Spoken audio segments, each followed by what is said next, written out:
The invitation arrived at 11:47 p.m., a message preview lighting my phone like a flare in a dark room. You don't know me, but I think we should talk. Come to my house Saturday. Party.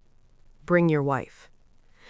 I stared at the screen while my wife slept beside me, her breathing even, practiced. The ceiling fan clicked. Once. Twice. A metronome for my thoughts. I didn't know her name yet, only the signature at the bottom. L. I imagined a house full of strangers, music low, laughter staged. A woman watching the door, waiting for me. My wife shifted. Her hand found my arm. Possessive, automatic.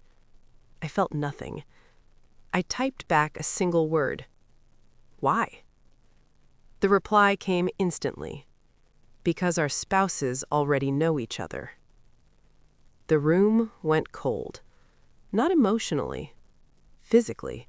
Like the air had been pulled out through a vent. I turned my head slowly and studied my wife's face. Perfect in sleep. Innocent.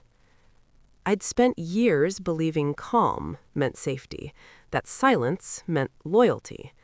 I understood then how wrong I'd been. Saturday felt suddenly inevitable, like a sentence already passed. The days after the message stretched thin, like skin over bone. I didn't accuse her, didn't search her eyes for guilt. I watched her instead. The way she angled her phone away from me now. The way her laughter came a beat too late when I asked about her day. The way she dressed for work dinners with a care she hadn't shown me in years. Denial tried to speak. I silenced it. I replayed moments from the past. Late nights. Sudden gym memberships. A new cologne I didn't recognize. I told myself none of it meant anything. I told myself that until the words felt hollow. That night, I asked her about Saturday. "Someone invited us to a party," I said, casual. She froze, just for a fraction. "Oh?"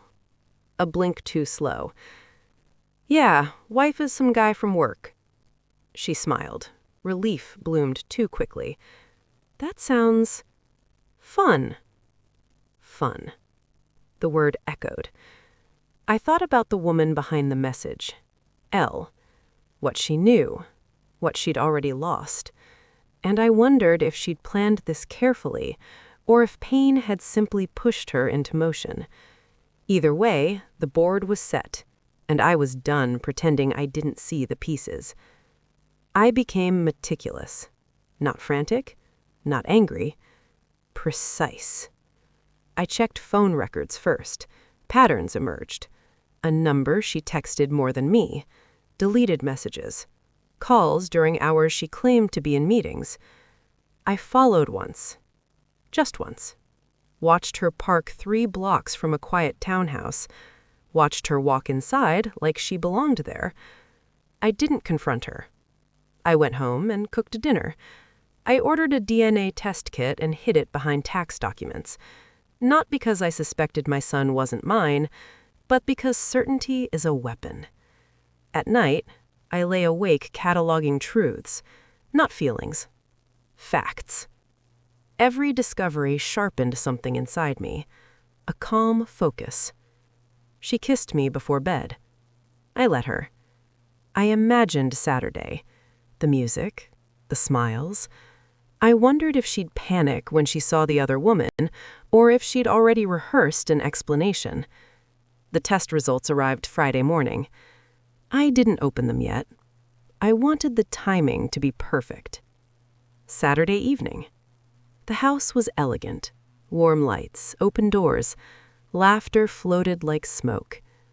Elle met me at the door. She looked tired, controlled, like someone who'd cried enough already.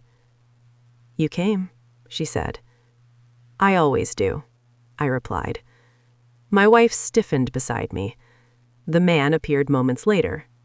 Her lover. He paled when he saw me. Recognition flickered. Died.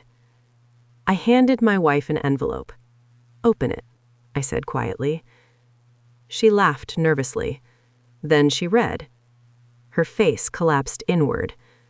Not my son's father. Not her first lie. She looked at me like she'd never known me. I can explain? I know, I said. The room seemed to hush around us. Elle stepped forward and placed photos on the table. Hotel receipts, messages, dates circled in red. The truth didn't explode. It settled. Heavy. Unavoidable. I turned to him. You told her I was abusive, I said, not asking. He said nothing. I looked at my wife.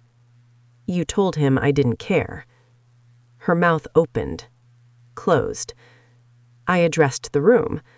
They built a story where they were brave, where betrayal was love. I smiled slightly. Tonight, they get the ending. I thanked Elle for the invitation, for the honesty. Then I took off my wedding ring and set it on the table. I knew before you told me, I said to my wife. I stayed to make sure you couldn't rewrite it. She sobbed. I didn't flinch.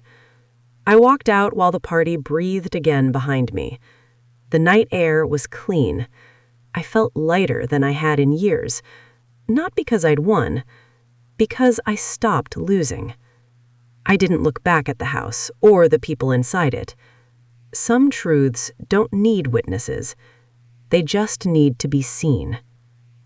I drove home alone, and for the first time, that felt like freedom.